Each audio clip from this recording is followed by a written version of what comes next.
Dimitri, let me start with this because I'm a bit confused here. We haven't talked about this much today, but this whole idea of the Bloc Québécois and this 10% old age security that they want to see go to Canadians between 65 and 74, my understanding is the Conservatives voted to go along with them when this came up in the House of Commons.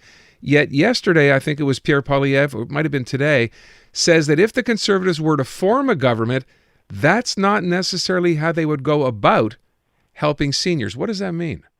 What that means is that ultimately what the Bloc bill aims to do, in simple terms, is increase seniors' purchasing power, especially seniors who struggle to make ends meet. Now, the government already increased, the Trudeau government already increased old age security by about 10% for seniors that are 75 years and older. And the Bloc bill calls to apply that same increase of roughly 10% to seniors are 65 to 74. The Conservatives clearly voted for this bill in order to not be accused or attacked by the Bloc, the Liberals, of basically being against seniors. What we saw yesterday was the beginning or a glimpse of what the Conservatives are going to basically propose to Canadians during the next election campaign in their platform, and that's what Mr. Poilievre alluded to. Basically, what he's saying is we agree with the principle of increasing disposable income that all seniors have, whether they're 65, 75, or 80. We will go about it a different way. And my interpretation of his comments is basically rather than taking money out of your pockets, be it through high taxation, be it through the inflation and cost of living crisis that we are going through, we are going to ensure that more money stays in the pockets of seniors, whereby we're increasing their purchasing power and achieving that objective. He is going to have ultimately during the election campaign to present to Canadians his fiscal framework. How is he going to go about cutting taxes, reducing inflation, fixing the budget? And what he means by fixing the budget ultimately is a balanced budget, because it is with a balanced budget that ultimately you strengthen your economy. Okay. It's interesting you say this because one of the accusations against Pierre Poilievre, at least up until now, is the fact that he doesn't provide very much in the way of details on any things that he's talking about. So with respect to this, you say that fiscal plan, how far, I mean, we don't even know when the next federal election is going to be. I mean, we could see something as early as Christmas with a call for one, which would be in the spring. When does that begin to happen, when he says, here's what I mean, here's how I'm going to go ahead and do it? Aaron, you do not get to see that, nor do I get to see that before an actual election campaign happens. Why? When you're in opposition, the last thing you want to do is, especially if the date of the next election is uncertain, unknown, especially in a minority parliament, with changing fiscal circumstances. Like, for example, the Minister of Finance is going to table her economic and fiscal update in the month of November. If an election doesn't happen between now and November or slightly after November, then the next time the government gets to present the latest numbers is during the budget. So any opposition party, especially one vying to form government like the Conservatives, it would be quite frankly irresponsible politically and strategically to come out there and say, here's my version of what a Conservative budget will look like. And then what's going to happen is, let's say the election happens after the next budget. The Conservatives will have to, during the election campaign, present their version of a budget. And here's what's going to happen after the election, Aaron. I predict this. It's happened every single time an opposition party forms government. They will say the books were cooked. What numbers they were telling us, they were all wrong. Mm-hmm. And then the whole process starts all over again in a nutshell. And that is going to be the big challenge for Mr. Poilievre. How much of those details does he actually reveal to Canadians prior to him getting elected, especially since the upcoming election, especially outside of Quebec, is an election where Canadians simply are asking for change.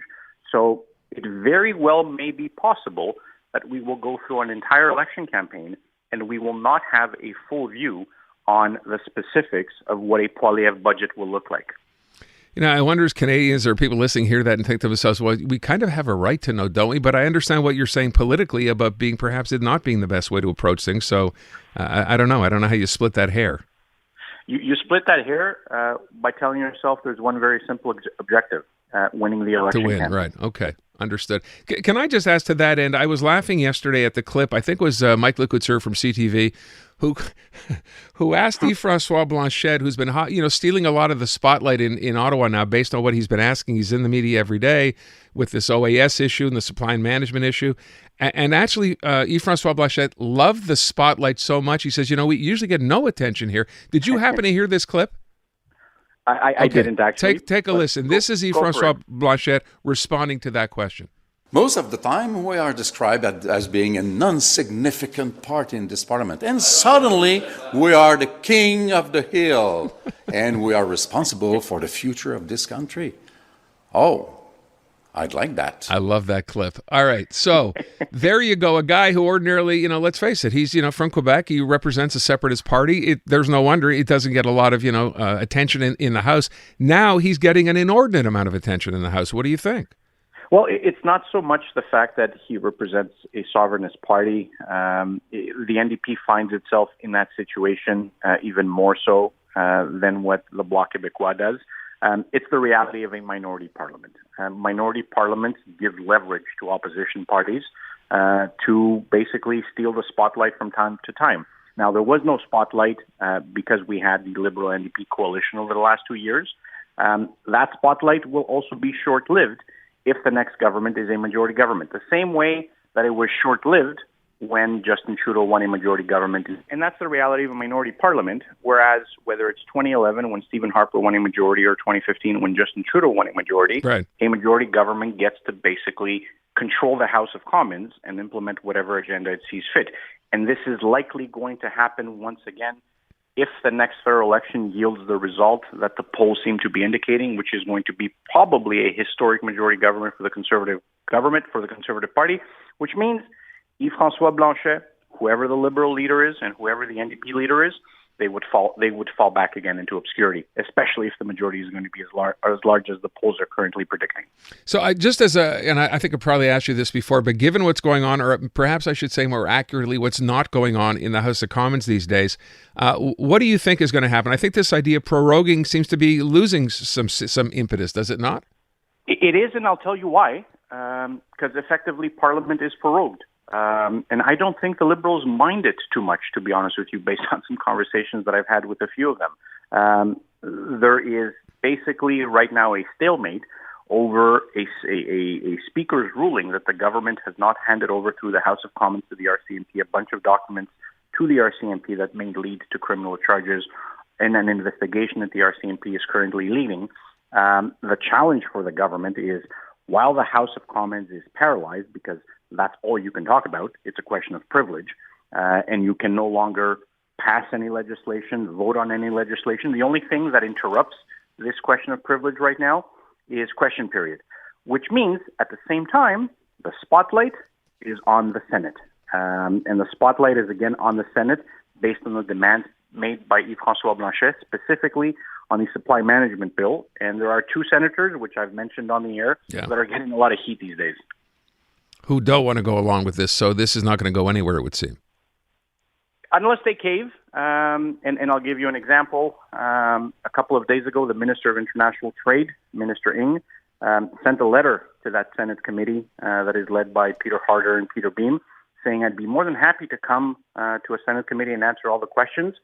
And those two senators said, Minister, no, thank you. We know it all because we used to be deputy ministers, so we don't really need you to explain anything to us. Okay. So again, to the point, it doesn't look like it's going anywhere. Let me get just one more take here before we run out of time, Dimitri. So we had today Jean-François Roberge, French language minister, come out and say that the government, which has been just hammering this whole immigration issue now for weeks, has decided, you know what, one way to get around this is to limit the number of foreign students coming here. I'm curious what your take is on this. So just some context on this, Aaron. In 2014, we had about 50,000 international students in Quebec. Today, we are at 140,000.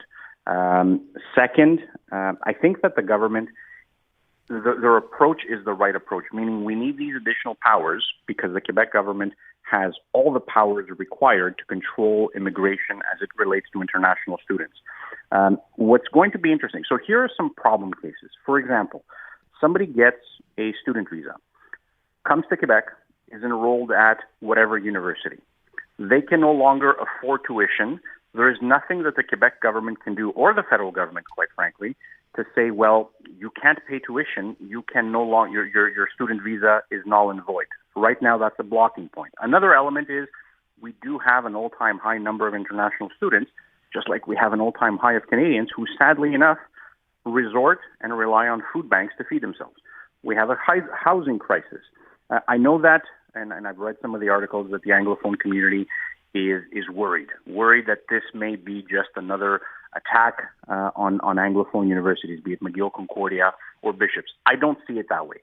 I think that the Quebec government and the federal government actually have to get a handle on immigration, whether it's international students, whether it's temporary foreign workers, and whether it's asylum seekers. You know, another data point that I'll give you is in 2018, across Canada, we had 185,000 student visas approved.